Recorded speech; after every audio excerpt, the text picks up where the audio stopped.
ଆଚ୍ଛା ମାରିବେ କେମିତି ଡିଫରେଣ୍ଟ ତାଙ୍କର ଆମର ଯୋଉ ଆପଣ ଜାଣିଥିବେ ଯୋଉ ଆରଡିସି ହେଲା ଯୋଉ ରେଡିମିକ୍ସ କମ୍ପାନୀ ଗୁଡା ସବୁ ଅଛନ୍ତି ସେଥିରେ ସେ ଗାଡି ଲଗେଇଛନ୍ତି ବୁଝିପାରୁଛନ୍ତି ବୁଝିଲି ଓ ସେଥିରେ କଣ ଆପଣଙ୍କୁ ମାରିକି ଗାଡି ଫାଟି ଦେଇକି ଗାଡିରେ ଫେଣ୍ଟି ସେ ସେଇ ୱାର୍ଡ ହିଁ କହିଲେ କି ପୁରେଇ ଦେବି ଫେଣ୍ଟି ଦେବି ରାସ୍ତା କଡରେ ସିମେଣ୍ଟରେ ପୋତି ଦେବି କେହି ଜାଣିପାରିବେନି କୁଆଡେ ଗଲୁ ହଁ 1980 ମସିହା ତ ଜାଣିପାରିନି କେହି ଜାଣିପାରିବେନି କୁଆଡେ ଗଲୁ ବୋଲି ମାନେ ଏଇ ୱାର୍ଡରେ ପୁରା ଯଦି ବାହାରକୁ ଗଲା ଆଉ ତୁ ଚିହ୍ନିନୁ ମୁଁ କଣ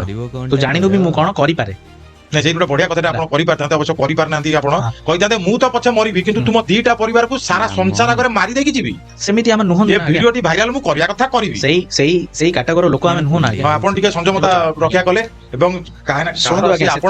ସେତିକି ବି ଆପଣଙ୍କର ସିଏ ସ୍ତ୍ରୀ ହେଇ ପାରିଥାନ୍ତେ ହେଲେନି ଅଲଗା କଥା ସିଏ କାହାର ନା କାହାର ଗୋଟେ ଭଉଣୀ ହେବେ କାହାର ନା କାହାର ଝିଅ ହେବେ ତ ଆପଣ ସେଟାକୁ ଗୁରୁତର ହିସାବରେ ନେଲେ ଗୋଟେ ନାରୀର ସବୁଠୁ ବଡ ଅଳଙ୍କାର କଣ ଜାଣିଛନ୍ତି ତାର ଲଜ୍ଜା ଇଜ୍ଜତ ହଁ ଲଜ୍ଜା ଇଜ୍ଜତ ସେଟା ମୋ ଘରେ ଭଉଣୀ ନାହିଁ ବଟ୍ ମୁଁ ଜାଣିଛି ଗୋଟେ ନାରୀର ଇଜ୍ଜତ କଣ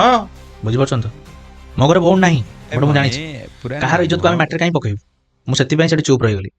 ପରବର୍ତ୍ତୀ ଷ୍ଟେପ୍ ଯୋଉ ହେଲା ସିଏ ଯୋଉ ଜଣ ଅଛନ୍ତି ଯିଏ ବ୍ୟକ୍ତି ତାଙ୍କର ଯିଏ ଏବେ ପ୍ରେମିକ ଅଛନ୍ତି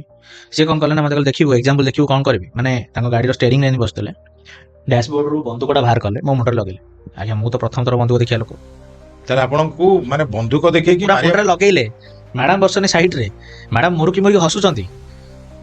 ବୁଝିପାରୁଛନ୍ତି ମାନେ ମୋର ବଡି ପୁରା ସେଭରିଂ ହବ ଲାଗିଲାଣି ମାନେ ଥରୁଛି ମୋ ଗୋଡ ଥରୁଛି ମୁଁ ଭାବୁଛି କାଳେ ମୋର ଆଜି ଲାଷ୍ଟ ଦିନ ମୁଁ ଏଠି ମାରିଦେବେ କଣ ଆଜ୍ଞା ଅଛି ଆପଣ